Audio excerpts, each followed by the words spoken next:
Sudah ya, oke. Ya, saya perkenalkan sedikit mengenai Grutas. Jadi Grutas sendiri awalnya itu kita dari kegiatannya dimulai dari 2006 kurang lebih, itu dengan merupakan salah satu program di ICMI, jadi Ikatan Cendekiawan Muslim Indonesia. Sewaktu itu yang diketuai juga waktu itu kegiatannya oleh Bapak Profesor Dr. Husni Rahim dan Pak Fuad juga ada di sana. Nah, ini sedikit penjelasan dari Prof. Husni mengenai Grutas.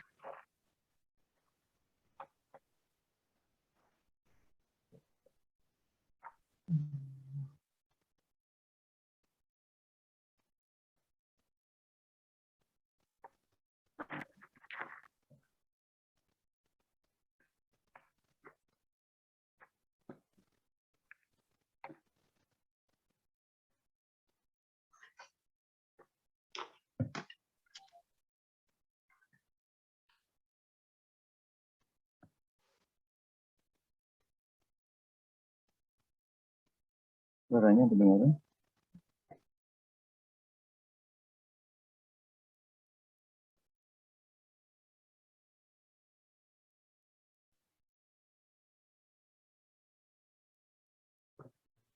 Oh, suaranya nggak terdengar? Iya. Suaranya nggak kedengeran, Pak. Suaranya apakah terdengar ya? Enggak, Pak. Enggak ya. Nggak kedengeran. Oh, tidak terdengar ya suaranya ya? Oke, sebentar coba biar saya inikan dulu.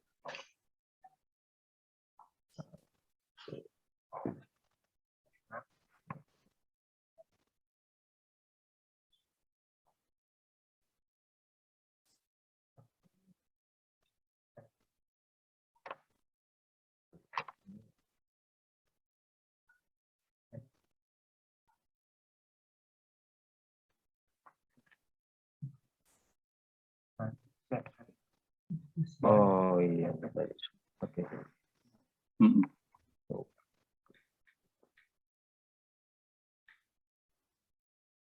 Nah, oke.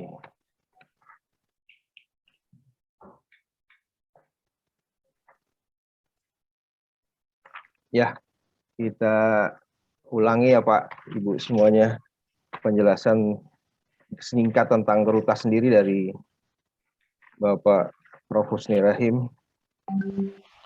Grutas Indonesia. Grutas adalah singkatan dari Gerakan Guru Berkualitas Indonesia. Gerakan ini diawali dengan penyadaran pentingnya guru berkualitas sebagai awal munculnya pendidikan berkualitas. Grutas bergerak dari bottom up, bukan top down. Artinya, peningkatan kualitas guru dimulai dan didasari kesadaran guru itu sendiri, bukan atas perintah atau instruksi atasan. Ya, sesuai dengan penjelasan singkat dari Pak Prof. Husni Rahim bahwa Grutas ini diharapkan menjadi gerakan yang tidak berasal hanya dari atas, tapi juga tidak berasal dari bawah. Jadi artinya dimulai dari kesadaran para guru sendiri. Dan sebagai kita tahu bahwa masalah pendidikan itu sangat kompleks dan beragam. Tapi di Grutas sendiri kami menyadari bahwa elemen terpenting salah satunya adalah guru. Karena gurulah figur utama yang menjalankan kurikulum, menjalankan sistem. Jadi Grutas berfokus pada peningkatan mutu guru yang diawali dari membangun kesadaran guru itu sendiri. Nah, kemudian di Grutas sendiri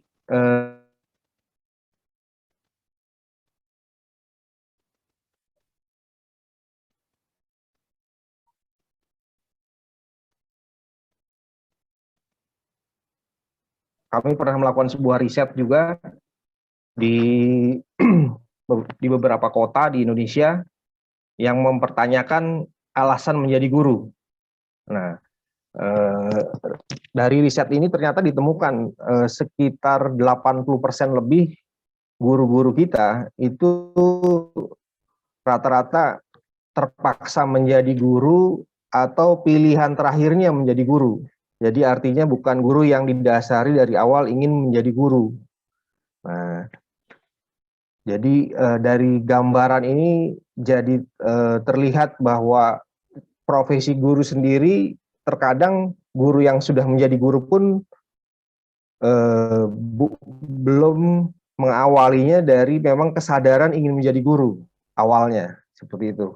Jadi, nah, tapi dalam prosesnya ketika setelah menjadi guru itu jadi hal yang lain lagi. Kalau misalkan guru tersebut tidak melanjutkan kembali atau memperbaiki lagi bahwa profesinya sebagai sesuatu yang panggilan hati, sesuatu yang sangat mulia, itu akan menjadi hal yang sangat berbeda ketika menjalankan tugasnya sebagai guru.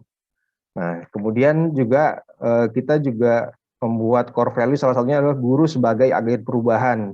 Karena kami mengharapkan bahwa dari guru inilah nanti yang akan menginspirasi anak-anak didiknya.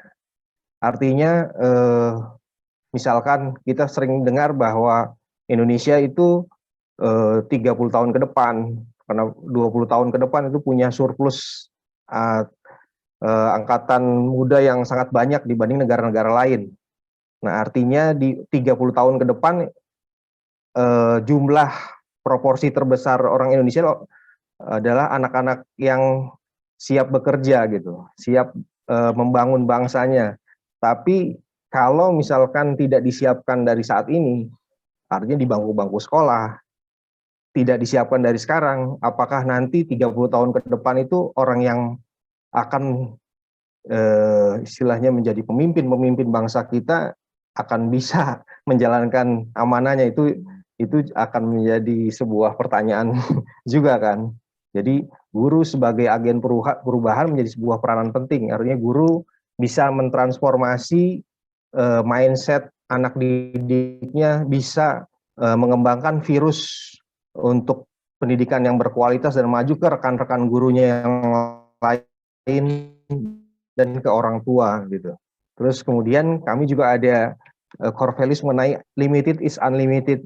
Di sini didasari dengan kenyataan bahwa untuk pendidikan di Indonesia sendiri kita tahu bahwa banyak hal yang ketimpangan, kesenjangan gitu. Kesenjangan antara pendidikan di kota dan desa, kesenjangan antara pendidikan yang di kota sendiri saja mungkin sudah sangat terjadi kesenjangan antara sekolah yang mungkin kualitas internasional atau sekolah yang mungkin biasa-biasa saja. Jadi banyak, belum lagi kita bicara ke daerah-daerah pelosok Indonesia. Jadi banyak hal terjadi ketimpangan, banyak hal orang merasa terbatas. Seperti mungkin kami pernah juga melakukan beberapa riset dan penelitian maupun pendampingan ke beberapa sekolah yang di daerah maupun yang di kota. Misalkan ketersediaan lab yang sangat terbatas, atau mungkin juga ketersediaan alat bantu belajar yang sangat terbatas. Nah, itu hal-hal yang sangat terjadi umum di negara kita. Artinya ada hal yang harus bisa kita perbaiki. Cuma ketika kita berdiskusi dengan rekan-rekan para founder kita, dengan para rekan-rekan juga yang lain, para praktisi pendidikan yang lain, ternyata fasilitas saja tidak menjadi jawaban utama. Artinya keterbatasan itu tidak menjadi sumber masalah sebenarnya. Tapi yang kita harus dorong adalah bagaimana kita bisa mengubah keterbatasan itu menjadi sebuah tantangan yang harus kita cari solusinya. Jadi kita harus berkreasi gitu. Nah, disinilah kita membangun bahwa mungkin konteksnya jadi nyata dengan keadaan Indonesia ya, bahwa kita banyak didampingi dengan berbagai keterbatasan, baik yang di kota maupun yang di desa ataupun di tempat lain. Nah, kemudian core values yang lain kita juga ada namanya nature is community, not just commodity. Jadi kita ingin juga bahwa kesadaran untuk berwawasan lingkungan, kesadaran tentang pemanfaatan belajar itu tidak hanya kaku dengan sesuatu yang satu sumber gitu. Jadi sumber belajar itu sangat banyak. Mungkin kalau dulu internet belum seperti sekarang, ya sumber belajarnya bisa di alam, bisa di lingkungan, bisa dari pengalaman-pengalaman orang lain. Nah, tapi dengan kondisi sekarang ini sangat relevan dengan tadi kita lewat internet, kita punya sumber belajar yang mungkin bisa dibilang hampir tidak terbatas. Karena ketika kita bisa mengaksesnya, kita tahu cara mencarinya, kita akan dapat sumber-sumber belajar lain yang bisa kita memperkuat dan bisa kita bandingkan gitu. Nah, selanjutnya yang juga menjadi core values kita adalah guru sebagai teladan, karena perilaku terutama di budaya Indonesia ya, di kita sangat melihat contoh atau teladan.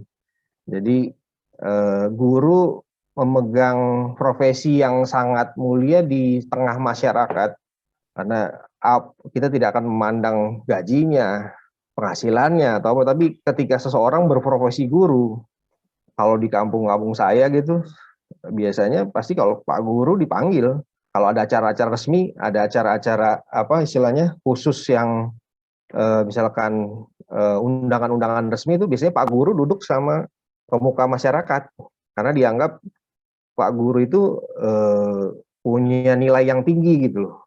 Nah, ini kan sebenarnya budaya yang bagus ya di masyarakat kita, bahwa menilai guru itu punya value lebih dari profesi yang lain gitu, salah satunya bisa dibilang. Nah, selain core values ini sebenarnya kita juga punya bahwa guru harus juga sebagai pembelajar, karena guru itu harus selalu belajar terus.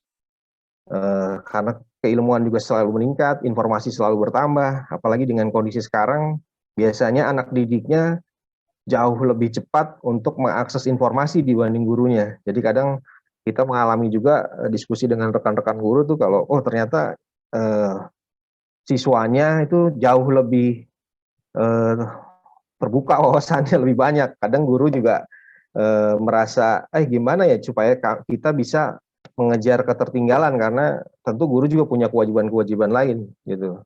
Dan kecepatan belajar mungkin anak angkatan sekarang tuh sangat cepat biasanya. Selain itu kita juga punya core values bahwa guru sebagai peneliti, artinya bahwa kita mau guru-guru kita juga mau bereksperimen, mau meneliti gitu lebih lanjut. Itu kurang lebih di core values Gerutas. Kemudian ini ada mengapa tentang gerakan Gerutas didirikan.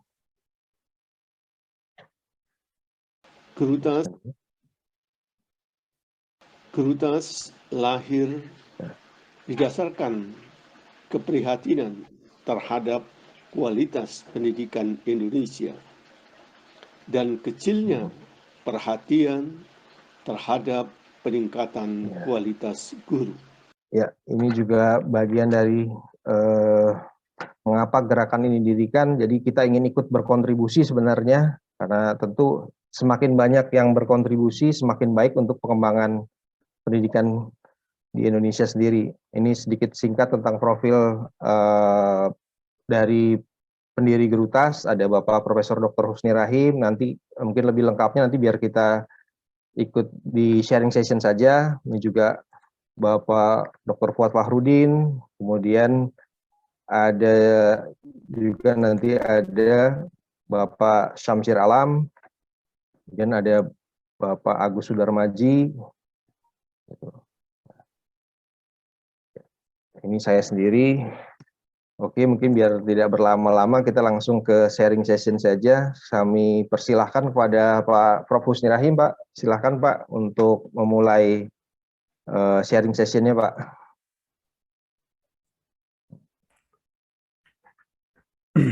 Baik ya. Assalamualaikum warahmatullahi wabarakatuh. Waalaikumsalam warahmatullahi wabarakatuh. Waalaikumsalam warahmatullahi wabarakatuh. Selamat sore dan salam sejahtera untuk kita semua. Pada kesempatan ini, ya, kami dari Gerutas ya, saya ingin mengajak untuk para guru, karena tadi sudah dikatakan guru itu adalah kuncinya pendidikan. Jadi hari ini juga adalah Hari Guru Sedunia. UNESCO menetapkan bahwa Hari Guru Sedunia sekarang ini dengan tema Teachers at the Heart of Education Recovery. Jadi guru itu adalah jantung untuk merecovery, membentukkan dari pandemi yang sekarang ini. Jadi ini tetap juga ya suatu catatan bahwa dunia pun menganggap peran guru itu luar biasa. Kemudian yang kedua, ya kita lihat bahwa judul yang diambil sekarang itu adalah Limited is Unlimited. Ini adalah bentuk suatu motivasi yang harus dilakukan. Guru harus termotivasi lebih dahulu, baru dia bisa memotivasi murid. Oleh karena itu, maka session kita sekarang mencoba melihat bagaimana guru dalam keterbatasan, tapi dia bisa keluar dari keterbatasan itu. Dia bisa meraih yang lebih dari kondisi yang dia hadapi. Itu yang harus menjadi catatan kita, ya. Dan itu juga akan dialami oleh guru ketika berhadapan dengan murid. Oleh karena itu, ya kalau gurunya sendiri sudah punya keyakinan bahwa limited is unlimited, di dalam keterbatasan sebenarnya tidak ada keterbatasan. Tinggal kemampuan kita untuk keluar dari keterbatasan itu. Nah, itu juga akan memotivasi murid-murid. Sehingga murid-murid jangan sampai ada murid yang merasa putus asa atau merasa malas gitu ya. Ya akhirnya ya ikut-ikut belajar hanya sekedar ikut-ikutan gitu. Ya itu juga harus dilakukan. Nah, kita harapkan dengan session yang sekarang ya kami akan coba melihat gimana ya ini. Oleh karena itu di limited and unlimited ini fokus yang ingin dibicarakan itu adalah pendidikan mengubah nasib. Jadi nasib dapat berubah dengan adanya pendidikan. Itu dengan menjadi kuncinya nanti kita akan membahas bagaimana nasib ya bisa merubah, bagaimana pendidikan bisa merubah nasib dalam keterbatasan. Jadi dalam terbatas tapi kita bisa merubah itu sehingga kita bisa mencapai itu. Kenapa pendidikan yang kita lakukan di sini? Pendidikan itu kita tahu bahwa kalau zaman dulu pendidikan itu adalah salah satu bentuk dari enabling ya. Pemuliaan, pemartabatan, membuat orang lebih bermartabat. Orang yang berpendidikan martabatnya naik, ya akan anukan gitu, meninggikan martabatnya. Juga pendidikan itu juga, ya tadi alat mengubah nasib. Nasib kita bisa menjadi lebih baik, ya kalau kita melakukan pendidikan. Nah juga dikatakan lagi oleh beberapa orang, ya pendidikan itu adalah pintu untuk ya masa depan yang cerah dan masa depan yang lebih baik. Itu adalah melalui pendidikan juga katanya harus dilakukan itu. Nah, oleh karena itu maka pendidikan ini yang menjadi core pembahasan kita sekarang ini. Tapi kita harus paham bahwa pendidikan itu bukan hanya pendidikan sekolah. Ya, pendidikan itu kan kita kenal ada 3 jenis pendidikan. Pendidikan formal melalui pendidikan dari tingkat TK sampai dengan perguruan tinggi, ya. Pendidikan non formal melalui kursus pelatihan, kemudian pendidikan informal itu melalui autodidak, melalui homeschooling. Itu semua proses pendidikan, ya. Dan itu jangan dianggap bahwa kalau pendidikan harus sampai ke S3, tidak. Bisa dengan macam-macam tadi, dalam langkah merubah nasib. Nah, kenapa sekarang pendidikan kita anggap penting? Saya ingin melihatkan pada sejarah. Di dalam sejarah zaman dahulu, zaman kerajaan, merubah nasib itu hanya punya 3 jalur. Orang bisa merubah nasib. Jalur pertama merubah nasib itu adalah dengan perkawinan. Kawin dengan orang yang sudah nasibnya baik. Biasanya dengan keluarga-keluarga raja gitu ya, kawin gitu. Dan biasanya yang mendapat kesempatan itu adalah anak-anak putri yang cantik. Itu yang biasa mendapat peluang merubah nasib ya melalui jalur perkawinan. Itu zaman-zaman dulu. Kemudian yang kedua, cara merubah nasib zaman dulu itu adalah melalui kesaktian. Nah, itu biasanya anak laki-laki. Kalau tadi anak perempuan melalui perkawinan, anak laki-laki melalui kesaktian. Kesaktian itu adalah sesuatu ya kelebihan di dalam kanuragan, di dalam bela diri ya, yang didapat juga dengan sangat susah payah. Kita kenal di dalam sejarah ya, bagaimana mereka untuk mendapat kesaktian, mereka bertapa 40 hari, 40 malam di gunung dengan kaki ke atas ya, di atas kan gitu ya, di tengah gelap gulita ya. Wah, macam-macam lah panunya gitu. Sehingga mereka pulang nanti dia sudah menjadi seorang yang punya kesaktian. Nah, kesaktian ini membuat dia nanti dekat dengan raja karena dia diperlukan untuk mengamankan kerajaan. Nah, itu juga merubah nasib ketika itu melalui itu. Nah, kemudian dalam sejarah itu juga yang kita lihat yang bisa merubah nasib orang pengusaha. Pengusaha yang bisa merubah. Bagaimana dengan rakyat yang biasa? Nah, kalau dia tidak bisa melalui jalur perkawinan, tidak bisa melalui jalur kesaktian, tidak bisa melalui jalur perdagangan, dia tidak dapat. Itulah zaman dulu.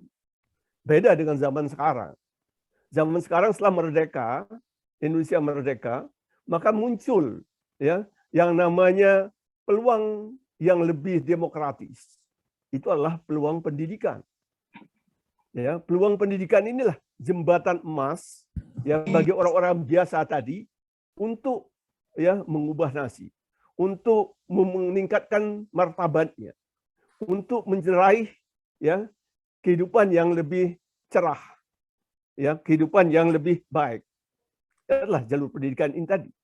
Nah, inilah disinilah perannya para guru ya, bahwa para guru itu begitu mulianya ya mendorong orang untuk merubah nasibnya menjadi lebih baik.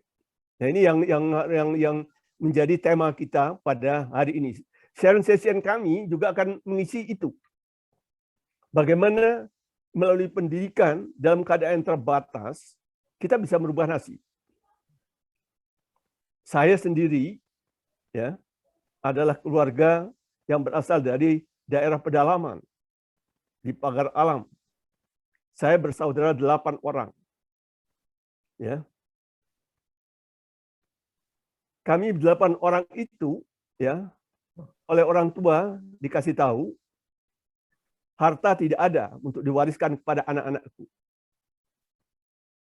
Yang bisa kami wariskan pada anakku adalah mencari sekolah. Karena sekolah nanti dia akan mendapatkan apa yang diinginkan. Jangan mengharapkan dari orang tua, tapi sekolahlah yang nanti akan mendapatkan apa yang kita inginkan. Jadi dorongan sekolah itu sudah dari orang tua di awal. Orang tua saya kebetulan kepala KUA, ya, kantor urusan agama di satu kewedaanaan kalau zaman dahulu itu di kota kecil di Pagar Alam itu. Tapi dia menanamkan itu sekolah. Itulah langkah kamu kalau mau maju. Kemudian untuk sekolah itu dicari strategi. Karena orang tua tidak mungkin membiayai anak 8 untuk bisa sekolah semua. Nah, orang tua punya strategi. Carilah sekolah yang gratis. Ya, carilah sekolah yang gratis. Karena dengan sekolah gratis, ya, nanti kamu bisa mencapai apa yang diinginkan. Oleh karena itu dari kami ber-8 itu 3 orang itu mencari sekolah yang gratis. Hanya 2 yang tidak, karena nanti ada proses kedua. Ya, tapi gratis. 1 menjadi akabri, gratis. Dan 1 melalui sekolah teknik, ya, di tambang batubara. Ya, 1 lagi saya. Itu adalah ke sekolah guru. Itu sekolah gratis. Jadi tamat SD, kita masuk ke sekolah gratis. Dan kebetulan sekolah gratis itu adalah sekolah berikatan dinas. Dan untuk bisa masuk ke sana rupanya melalui seleksi, tidak sembarang orang bisa masuk. Di kabupaten saya ketika zaman itu, seleksilah siapa yang mau masuk ke sekolah itu. Dari banyak pihak, akhirnya diambillah 5 orang dari kabupaten itu untuk bisa diterima. Sekolahnya berbeda kota, di Curup. Ya, sekarang itu menjadi Provinsi Bengkulu. Nah, saya termasuk dalam 5 itu, ya, dikirim untuk ke sana. Nah, jadi dari satu sisi, ya, kesempatan pendidikan udah dibuka. Orang tua sudah memberitahu pendidikan penting bagi kamu. Sekarang cari pendidikan, dibuka jalannya, yaitu adalah sekolah gratis. Ikatan dinas, karena ikatan dinas itu juga ada dapat uang saku. Jadi udah gratis, ya, ada uang saku lagi. Ya, itu tuh juga membantu, ya, kita anukan gitu. Tetapi, ya, di dalam sekolah itu kan hanya 4 tahun. Ketika itu namanya sekolah PGA 4 tahun. Yang 4 tahun itu dia sudah harusnya sama kayak SGB, bisa jadi guru untuk di SD ketika itu. Berarti itu Prof, maaf, dari lulus SD langsung sekolah kedinasan ya Prof ya? Iya, betul. Jadi lulus SD 6 tahun, terus sekolah kedinasan di kota lain berarti ya, kabupaten lain ya? Yang jaraknya ya cukup jauh ketika itu karena transportasi masih susah, ya. Jadi tamat SD ya masih kecil lah ketika itu, dan ketika berangkat juga tidak diantar oleh orang tua, ya, tidak diantar oleh orang tua, dititipkan dengan ada orang tua yang ikut dari kami berlima itu, titipkan ini ikut sana, ya itu dianukan gitu. Jadi oleh karena itu ya sudah tertanam di dalam hati bahwa saya harus sekolah ini berhasil. Kalau saya tidak berhasil di sekolah ini, berarti apa yang diinginkan oleh orang tua saya tadi, bahwa nanti kamu akan dapat nasib lebih baik, tidak berhasil. Oleh karena itu, maka kesempatan itu dimanfaatkan dengan sebaik-baiknya. Jadi belajar di sekolah itu dimanfaatkan sebaik-baiknya dan jarang pulang ke kampung. Mungkin hanya sekali itu yang pulang itu selama 4 tahun itu. Jadi mencoba belajar gitu. Dan ada hal yang menarik gitu ya. Karena kita tinggal di asrama gitu.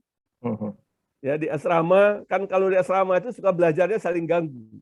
Kita lagi asik belajar, teman lain sudah mengganggu itu. Maka saya punya trik ketika itu. Triknya itu saya pura-pura tidur. Selimut saya tutupkan ke atas kepala saya. Tapi di dalamnya saya baca buku. Jadi saya baca buku di sana. Nah, setelah saya baca buku, ya teman saya yang satu yang tahu persis. Ini kebetulan dia baru meninggal, ya berapa bulan yang lalu. Dia selalu mengatakan, Saudara Husni ini pura-pura saja dia tidur. Jadi kalau mau dia tidak tidur itu, dia baca buku di dalam itu. Dalam tutupan selimut.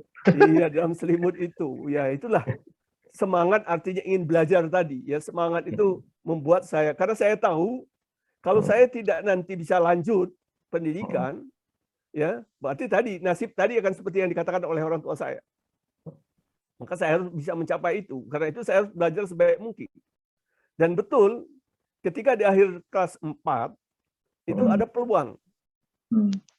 Ya, peluang pendidikan Hakim Islam Negeri di Yogyakarta, PHIN namanya itu, mengambil ya 4 orang dari setiap sekolah PGA di seluruh Indonesia. Nah, itu berarti peluang ada. Kalau saya tidak siap kan tidak dapat peluang itu. Tapi saya tadi belajar sungguh-sungguh, ya, keras, sehingga saya peluang itu begitu ada peluang terbuka, saya bisa ikut. Masuklah saya di dalam 4 orang itu. Sehingga saya bisa sekolah ikatan dinas lagi di Yogyakarta. Di Jakarta. Iya. 3 tahun lagi di sana itu, sekolah ikatan dinas. Dan selama di sana juga tidak pernah pulang. Ya, karena tadi kalau pulang kan uang. Ya, harus biaya. Iya. Ini penghematan ya harus dilakukan seperti itu. Strategi. Iya, strateginya dianukan gitu supaya dengan dalam keterbatasan kita bisa gitu. Itu ada, Prof, potong sedikit. Katanya ada cerita lucu, sempat pulang, Prof. Sempat pulang ke rumah. Oh, itu waktu di Curug. Iya. Jadi suatu hari ya orang tua uang tidak ada. Iya. Ya, karena ikatan dinas juga belum keluar, ya. Tapi makan udah gratis, ya. Tapi uang saku nggak ada gitu. Saya pulang ke Pagar Alam. Pulang kampung. Ya. Pulang mau minta uang. Begitu sampai di rumah, belum ketemu dengan orang tua, dengan ibu saya sudah, dengan bapak saya belum. Bapak saya pulang sore, marah langsung. Kenapa kamu pulang? Ya ini saya tidak punya uang lagi nih. Tidak punya uang. Sekarang kamu balik lagi ke sana. Jadi suruh balik lagi pagi-pagi sudah ada cari mobil lagi untuk balik lagi. Dan juga tidak diberi uang. Nah, jadi rupanya itu adalah mendidik tadi supaya jangan cengeng. Supaya jangan kalau ada kesulitan sedikit ya lapor gitu ya. Nah, semenjak itulah saya juga tidak pernah lapor kalau ada kesulitan. Kalau ada kesulitan saya coba atasi sendiri. Ya, ini juga latihan. Saya pikir itu dalam keterbatasan tadi saya harus bisa mencari ya, jangan memberatkan orang tua. Saya harus tahu itu bahwa orang tua dalam keadaan seperti itu jangan diberatkan gitu. Nah, ini yang menentukan keluarga itu. Itu yang saya alami dia. Tapi ketika saya di Jogja di PHIN itu, ya saya sambil belajar, saya tidak pernah berhenti belajar, karena saya tahu ya belajar itu dari sekolah tidak cukup untuk menghadapi hidup itu tidak cukup. Maka saya mencari berbagai kegiatan pendidikan. Ya, saya ikut kegiatan Masjid Syuhada, itu ada kegiatan kursus dakwah, ada qiraah gitu ya. Kemudian di sekolah Kristen ada klub bahasa Inggris gitu kan. Saya ikut juga di situ. Kemudian di grup pencak silat itu anak-anak muda gitu. Saya ikut juga di situ gitu kan, ikut pencak silat juga. Ya, sebenarnya apa yang saya lakukan itu? Saya ingin mencari sebanyak mungkin teman. Kalau banyak teman, karena agama kita mengatakan silaturahim itu adalah rezeki. Rezeki itu tidak harus berwujud uang, tidak harus berwujud cash money. Rezeki itu adalah macam-macam bentuknya. Mungkin ya informasi yang diberikan oleh orang teman, mungkin juga mungkin juga ya dia ingin mengajak kita untuk memberitahukan bahwa di sana ada sekolah yang seperti ini, ya macam-macam lah bentuknya itu. Nah, karena itu saya selalu mengikuti berbagai kegiatan. Jadi aktivitas saya itu ya tidak cukup dengan aktivitas pendidikan di sekolah. Selalu saya tambah dengan kegiatan-kegiatan pendidikan lain. Karena itu seorang paman saya dulu yang pernah satu kontrakan dengan saya, dia mengatakan, Gusti ini kerjanya tidak habis daripada kursus ke kursus. Katanya. Apalagi yang setiap ada kesempatan diambil. Tapi kursus itu semuanya gratis. Karena nggak punya uang kan. Jadi kursus yang gratis. gitu yang kursus gratis banyak kan. Komunitas-komunitas itu adalah bentuk-bentuk seperti itu. Ya, itu yang akan saya lakukan ketika di PHIN itu. Ya, PHIN itu ya 3 tahun karena kita ikatan dinas, begitu tamat surat penugasan sudah ada sebagai pegawai negeri. Ya, saya mendapat penugasan ketika itu balik lagi ke Palembang menjadi pegawai di kantor Inspeksi Pendidikan Agama. Kalau orang biasanya langsung berhenti sekolah kan, begitu sampai dapat kerjaan kan berhenti. Tapi saya sudah tadi tahu, orang tua saya sudah kasih kata gitu. Kamu harus belajar kalau kamu ingin merubah nasib kamu itu supaya tidak mengharapkan harta dari orang tua yang tidak punya, ya kamu belajar. Maka saya sambil kuliah, ya pagi kerja, ya sore, siang itu kuliah, itu yang dia lakukan gitu. Juga apa? Saya ngajar sekolah. Ngajar agama di sekolah bidan dan perawat di Palembang gitu ya.